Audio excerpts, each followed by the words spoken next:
Hi, baie welkom by hierdie week se bespreking van ons weeklikse les. Ons is die week by les 4 in die lig van 'n groter konflik. En hierdie week se geheeteksvers is in Josua 10 vers 14 wat lees: So 'n dag was daar nie voorheen of daarna nie, toe die Here vir 'n mens geluister het. Die Here het vir Israel die oorlog gevoer. Dis Josua 10 vers 14. Kom ons open met gebed. Hemelse Vader, baie dankie vir nog 'n voorreg om hierdie lesie saam te studeer, te bespreek en met mekaar te deel. Seën ons asseblief in Jesus se naam. Amen.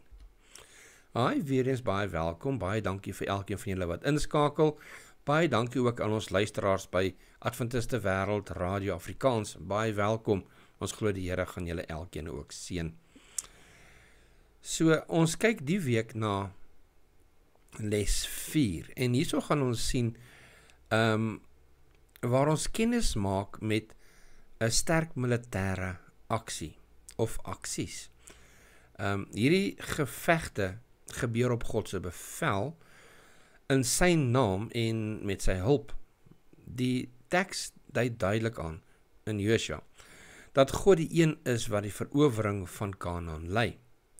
Dit blyk uit wat die verteller sê, byvoorbeeld Josua 10 vers 10 tot 11, in God se eie woorde, Josua 6 vers 2 en hoofstuk 8 vers 1. In Josua se toesprake sien ons ook in Josua 4 vers 23 tot 24 en hoofstuk 8 vers 7. In Rahab se verklaring, Josua 2 vers 10. In die verkenners se woorde, Josua 2 vers 24, waar hulle sê, God sal vir ons die oorwinning gee, en selfs in wat die volk sê in Josua 24 vers 18, hulle almal sê dat God sal vir ons die oorwinning gee. So dit is onteenseglik dat God die initieerder van hierdie konflikte is. Dit laat ons egter met 'n moeilike vraag. Hoekom het God se volk sulke dade in die Ou Testamentiese tye uitgevoer? Ons kan dalk amper voel dat hierdie oorlogsugtigheid by God se die oorsprong het. En hoe kan dit wees? Hoe kan ons dit verstaan, aangesien God ook die toonbeeld van liefde is? Sonder om geloofwaardigheid of die geskiedkundige betroubaarheid van die Ou Testament in gedrang te bring, om te probeer wegverduidelik, hoe kan ons dit verstaan? Die kernpunt is dat hierdie oorlogvoering op God se bevel geskied het. Dis 'n feit. En hierdie week en ook die volgende week se les gaan ons hierdie uitdagende onderwerp in die boek Josua en ook in ander plekke in die Bybel gaan ons bestudeer. Nou, hierdie week se les bestudeer ons vir voorbereiding vir volgende Sabbat 25 Oktober. En as ons gaan kyk na Sondag se les, is die opskrif leerowerste van die Here. En die les vra ons moet kyk na Josua 5 vers 13 tot 15 en dit lees. En terwyl Josua by Jerigo was, slaan hy sy oë op en kyk, en daar staan 'n man teenoor hom met 'n ontblote swaard in sy hand. En Josua het na hom gegaan en vir hom gevra, behoort u by ons of by ons vyande? En hy sê, nee, maar ek is die leerowerste van die Here. Ek het nou gekom. Toe val Josua met sy aangesig op die grond en buig hom neer en vra hom, wat wil my Here aan sy diensknegt sê? Toe sê die leerowerste van die Here vir Josua, trek jou skoene van jou voete af, want die plek waar jy op staan is heilig. En Josua het so gedoen. Nou, dis baie interessant. Hier sien ons dat 'n wese aan Josua verskyn, en hy sê hy is die leerowerste van die Here, en dan sê ietsie interessants wat vir Moses gesê is, toe Moses voor die brandende bos gekom het, en daar's vir Moses gesê, moenie nader kom, jy trek jou skoene uit, want die grond waarop jy staan is heilige grond. Nou ons weet, dis God wat daarna verskyn het. En hier word dieselfde ding gesê vir Josua. Hierdie bevelvoerder, in sy teenwoordigheid, is jy op heilige grond, en jy moet jou skoene uittrek. So hierdie leeraanvoerder van die Here, wat hierso aan Josua verskyn het, verstaan ons om die seun van God te wees, voordat hy vlees geword het. Het homself hier voorgedoen as die een wat stry vir sy volk. As ons ook gaan kyk na Daniël hoofstuk 12, wat ons bietjie later in die les ook gaan vinnig lees, sal ons sien ook dat, of nee, ons lees nie die les hoofstuk 12, ons gaan hoofstuk 10 lees, maar hoofstuk 12 praat het ook van die een wat vir die volk stry. En dit is Jesus Christus wat hier aan hom verskyn het. En wat die boodskap hierso basies is dat God is die een wat vir ons stry. God is die een wat ons krygsman is. Ons het niks om te vrees nie. Hy sal die geveg vir ons veg. Die vraag aan die einde van die dag lees soos volg, dit sê, watter vertroosting kan en behoort ons te put uit die wete dat die aanvoerder van die hemelse leer by die verdediging van sy kinders betrokke is. Wauw, wat 'n gedagte, né? Wat 'n gedagte. Hierdie is die aanvoerder van die hemelse engele, van die hemelse weermag wat vir ons is. Daarom sê die Bybel, as God vir jou is, wie kan teen jou wees? Geen kragte, geen magte, geen niks kan jou skei van daai liefde wat die Here vir ons het, wat ons aanvoerder is, wat ons held is, ons krygsman is. En dit vat ons dan na maandag se les toe, oorlog in die hemel. En die les vir ons moet hierso kyk na Jesaja 14 vers 12 tot 14, Handelinge 12 vers 7 tot 9, Esegiel 28 vers 11 tot 19 en Daniël 10 vers 12 tot 14. Nou Esegiel 28 vers 11 tot 9 lees ons verder, het die woord van die Here tot my gekom en gesê, mensekind, hef 'n klaaglied aan oor die koning van Tyrus en sê vir hom. So let op hierso, die klaaglied is vir die koning van Tyrus.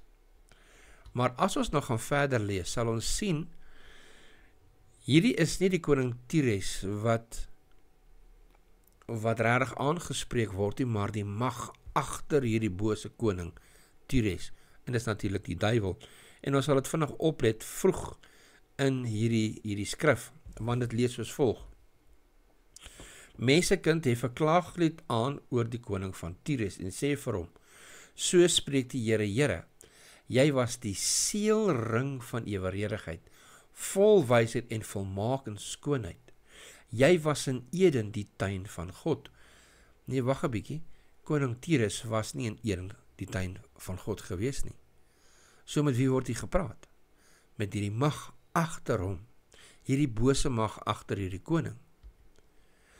Jy was die seelring van eweredig, vol wysheid en volmaak in skoonheid. Jy was in Eden die tuin van God, allerhande edelgesteentes was jou bedekking, karneool, topaas en jaspis, krisoliet, onyx, sardonyx, safier, karbonkel en smarag. En van goud was die werk van jou kassies en die groewe aan jou. Op die dag toe jy geskape is hulle berei. Jy was 'n gerib met uitgespreide vlerke wat beskit. Weereens sien ons hier word gepraat van 'n gerib. Dis 'n engel met uitgespreide vlerke wat beskit. En ek het jou gestel op 'n heilige berg. God was jy het gewandel tussen vurige gesteentes. Jy was volkome in jou weë van die dag af dat jy geskape is, totdat daar ongeregtigheid in jou gevind is.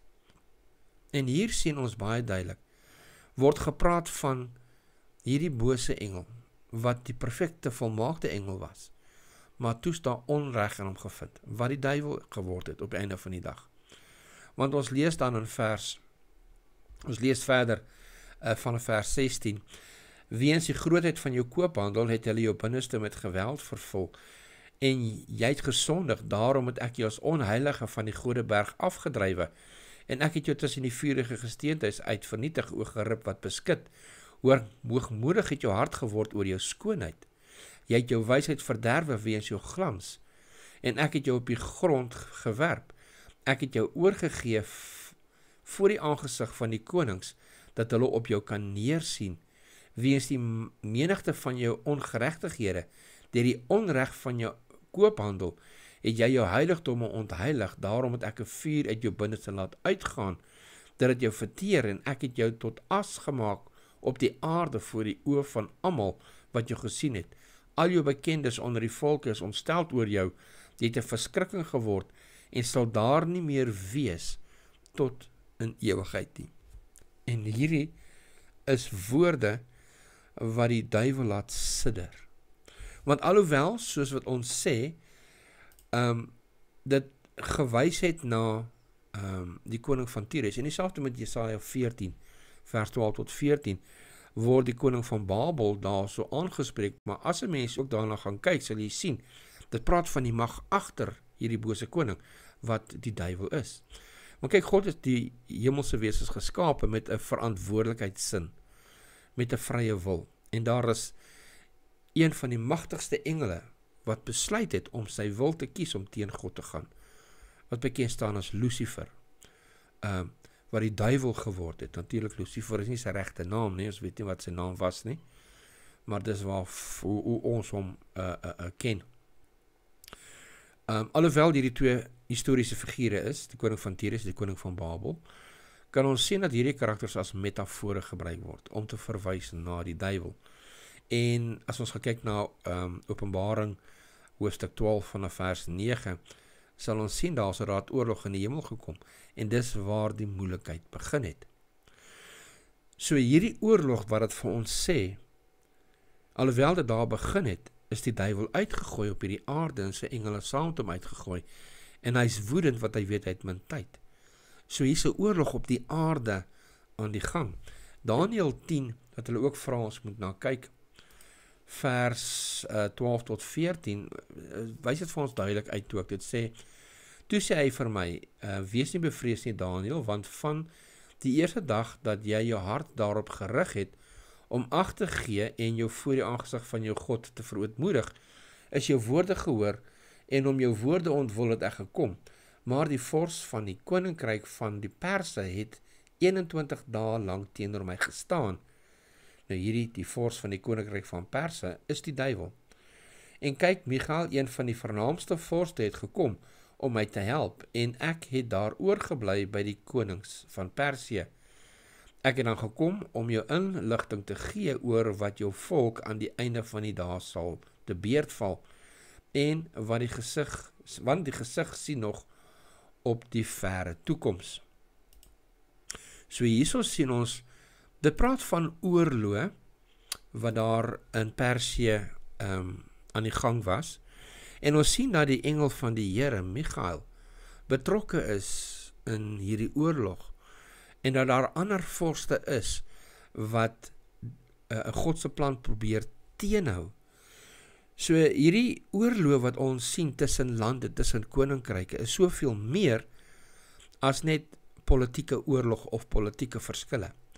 Daar's 'n groter oorlog agter die skerm. En dit is die punt wat maandag se lesie probeer maak. Wat ons gaan help om die groter konteks van die oorlog in Kanaan, toe hulle Kanaan moes invat, om dit te probeer verstaan, en hoekom dit nodig was.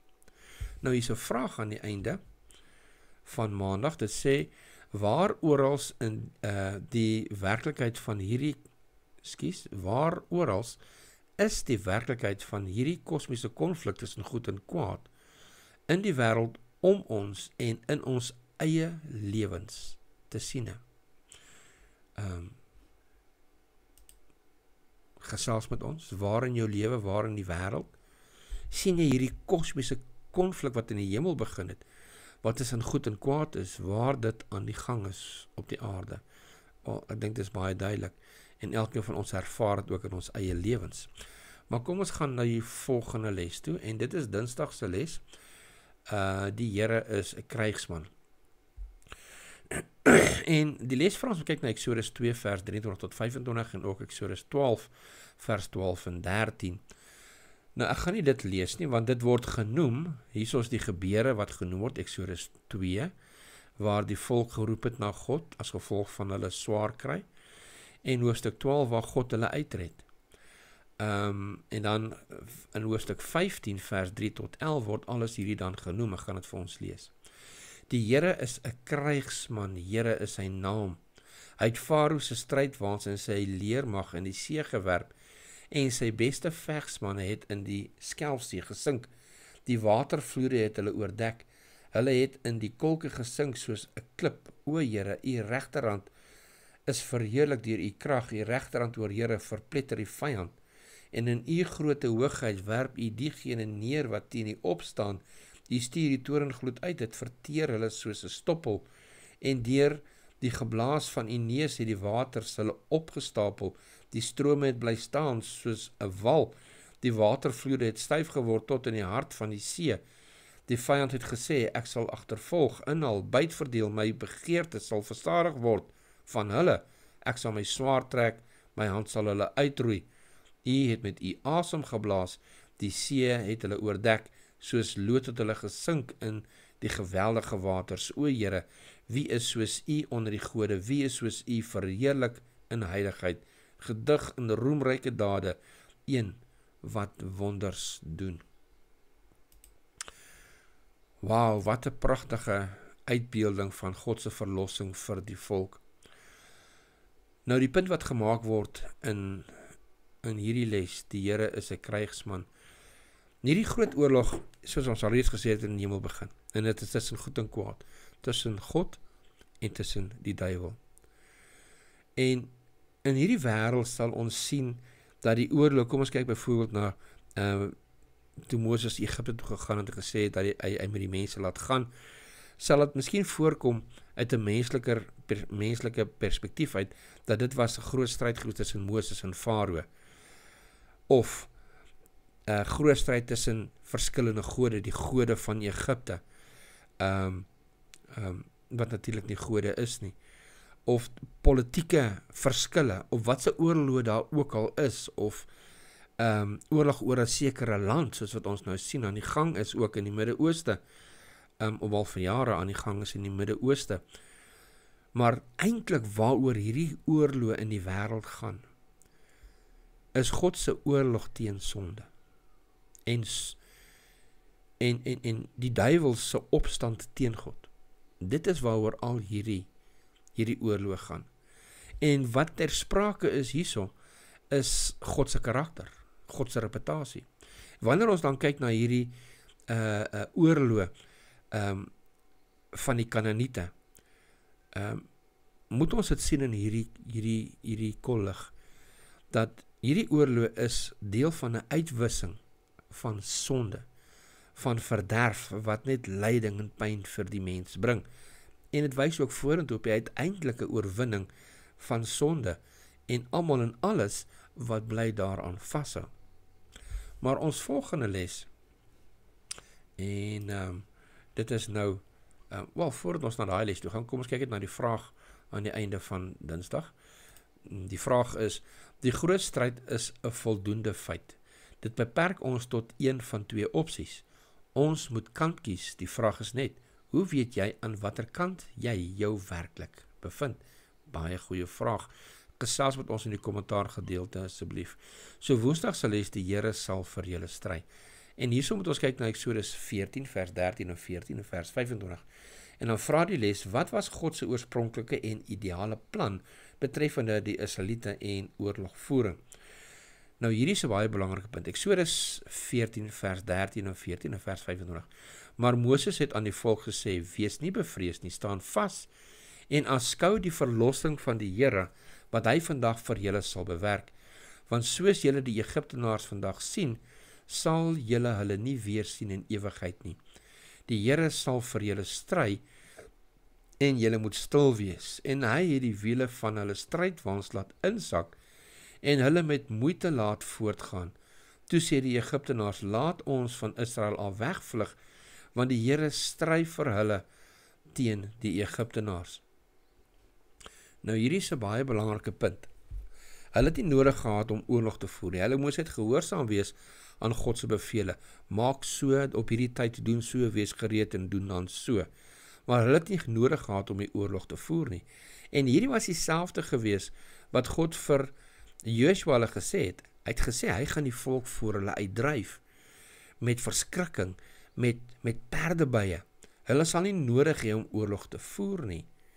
Maar omdat hulle ongehoorsaam was aan God, omdat hulle nie geluister het nie, en ons gaan kyk na môre se les, hoe dit gebeur het dat hulle op die einde van die dag oorlog moes gevoer het en nasies moes doodgemaak het, want dit was die God se oorspronklike plan gewees nie. Sy plan gewees dat hy die oorwinning vir Israel sal gee, dat hulle nie nou nodig wees om die swaard op te tel nie. Maar hulle het omstandighede deur hulle hardkoppigheid so gemaak dat dit op die einde van die dag die enigste ander oplos was. Nou die lesie sê hierso, let op die geskiedenis. Sodra Israel genoeg vertroue in die Here gehad het, het hulle nie nodig gehad om die stryd te voer nie. Nou dit sien ons baie duidelik in donderdag se les, maar voor ons na donderdag se les toe gaan, kom ons kyk eers na die vraag aan einde van woensdag. Dit sê, die kinders van Israel moes nie teen die Here gemurmureer het nie, dan sou hy nie toegelaat het dat hulle vyande teen hulle oorlog maak nie. Dis nou in Ellen G. White, The Story of Redemption. Watter impak het murmurering op die hedendaagse gelowige? Wel, ons het 'n spreekwoord in Afrikaans waar ons sê, ons kla met die witbrood onder ons arm. Ons murmureer met die witbrood onder ons arm. En dis een ding wat God teen die volk gehad het in die woestyn, dat hulle so gemurmureer het teen God. En as ons gaan kyk na Exodus,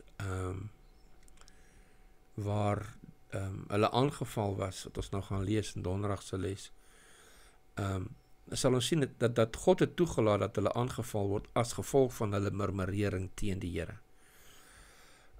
Want hulle het gevoel, die Here sorg nie vir hulle en die Here kyk nie agter hulle nie. En toe die Here hulle besluit of hulle sienswyse, het hy toe gerespekteer. En hy sy beskerming weggetrek.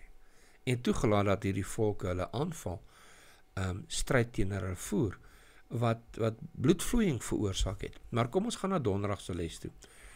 Want donderdag se les stel dit vir ons nogal baie mooi.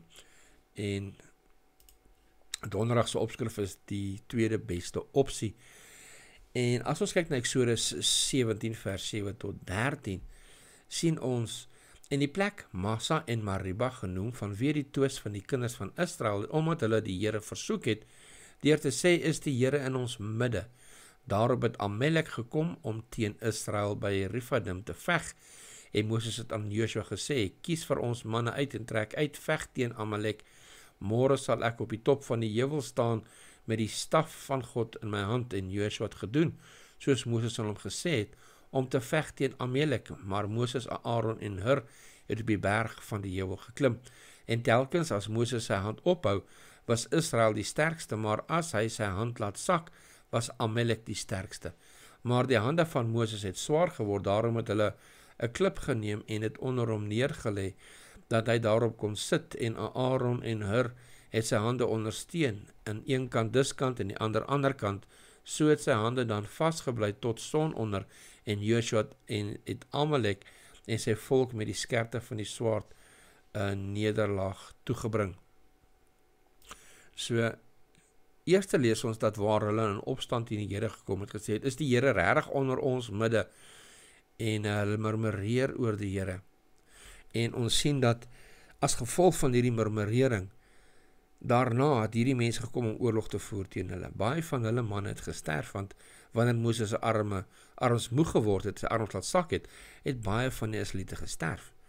En wanneer sy arms kon oplig, het hulle oorwinning behaal en die Amalekiete oorwin.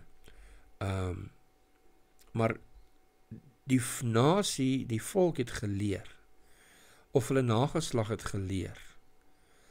En dis kom ons sê die tweede beste opsie, want hierso is die beste opsie, wat ons dan nou gaan lees in Joshua 6 vers 15 tot 20, maar op die 7de dag het hulle vroeg klaar gemaak, toe die rooi dag uitkom, en die stad op dieselfde manier 7 maal omtrek, net maar die dag het hulle die stad 7 maal omtrek, en toe die priesters die 7de keer op die horing blaas, sê Joshua vir die volk, skreeu, want die Here gee die stad in julle hand oor, maar die stad met al wat daarin is, moet 'n banoffer aan die Here wees, net Ragab die hoer mag lewe, sy en almal wat by haar in die huis is, omdat sy die boodskappers wat deur ons gestuur was, weggesteek het.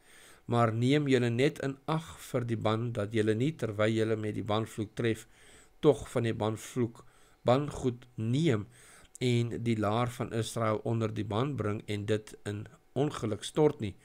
Maar al die silwer en goud en koper en yster voorwerpe is heilig aan die Here, dit moet by die skat van die Here kom. Toe skreeu die volk en hulle het op die horings geblaas en toe die volk die geluid van die horings hoor, het die volk 'n groot kruisgeskreeu aangehef en die muur het op sy plek ingeval en die volk het in die stad geklim, elkeen reg voor hom uit en hulle het die stad ingeneem. So hier was hulle gehoorsaam gewees aan die bevel van God. Hulle het nie probeer om dinge in hulle eie hande te neem nie, en dit is die beste opsie. Om God se weg te volg. Baie kere het ons besluit om te maak, en dan wil ons eie kop volg, waar God vir ons baie duidelik die regte weg gee. Maar daai regte weg mag miskien vir ons nie reg lyk nie, dan murmureer ons, ag nee, dit gaan te lank vat, of nee, dit gaan nie genoeg wees nie. En ons het nie geloof in die Here nie. So die beste opsie is, wag vir die Here. Sy tyd is altyd die beste tyd. Dink aan die man wat Jesus opgewek het, Lazarus. Jesus het eers opgedag 4 dae nadat hy dood was. Voorgekom dat hy laat is, soos daai liedjie sê, maar hy was op tyd gewees. En so moet ons leer om die Here te vertrou, om sy weg te baan. Hulle kon gesê, nee, maar hoekom moet ons om die stad loop? Wat help dit? Kom ons val die stad in, kom ons val die stad aan. En ongeduldig gewees het, maar hulle was nie. Hulle het na God geluister. Hulle het nie gemurmureer teen God nie. En gesê, ag, hoekom moet ons nou so lank wag? Hoekom moet ons nou al hierdie geloop doen? Nee, hulle het geluister en vertrou op God se bevele. En dit is 'n baie belangrike les wat ons ook kan leer, om op God te vertrou, dat sy weg is die beste, al lyk dit nie vir ons so nie. Wel, dit bring ons dan by Vrydag, en Vrydag het 4 vrae. Die eerste vraag lees, die Here het Israel aangesê om oorlog teen ander nasies te voer. Hoe help die groot stryd jou om hierdie besluit beter te verstaan? Sien, daar is 'n verlossingsplan gewees. Daar was 'n plan wat God gehad het, en as hierdie nasies daar gebly het, dan sou God se plan om die mensdom te red nie volvloer het nie. Maar sê vir my, wat is jou gedagte? Hoe verstaan jy dit? Gesels met ons. Vraag 2 sê, let op Maandag se vraag oor hoe die groot stryd 'n werklikheid is en op watter wyse dit oral om ons heen woed. Deel jou antwoord met die klas. Wat is ons rol in hierdie kosmiese konflik? Hoe gemaak om ons rol voluit te speel? Nou, ons rol is nie om oorlog te maak nie. Ons rol is nie om mense te veroordeel nie, maar om siele te red. Want ons is Jesus se hande en voete. En die selfopofferende liefde wat Jesus gehad het vir sondaars, vir my, moet ons ook verander hê. Die derde vraag. Die Here het die Israeliete aangesê om stil te staan en te kyk hoe die Here die oorwinning vir hulle behaal. Hoe pas mens hierdie beginsel op jou geestelike lewe toe? Ja, 'n predikant wat voorheen ons predikant was, Treiser van der Merwe, 'n man wat baie lief is vir die Here, en hy was vir my regtig 'n groot inspirasie. Ek het gesukkel met 'n ding in my lewe, en in frustrasie het ek vir hom gesê, yes, ek kan net nie ophou met die sonde te doen nie, hoekom hou ek aan om dit te doen? Ek sukkel so om op te hou, en hy het vir my gesê, jou stryd is of jou fokus is op die verkeerde plek. Jy stryd die verkeerde ding. Jou stryd moet nie wees om sonde te los nie. Jou stryd moet wees om tyd saam met die Here te spandeer. Om 'n verhouding met die Here te hê, want daaruit sal jou oorwinning kom. Dit was die beste raad wat ek ooit gekry het. Ek sal dit vir altyd onthou. Treiser, leraar Treiser, as jy ooit hierna kyk, baie dankie, dit het baie vir my beteken. Goed, kom ons gaan na ons ander vraag toe.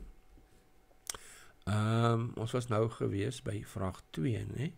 Vraag 3, die Here het die Israeliete aangesê om, so klaar vraag 3 gedoen, ekskuus vraag 4.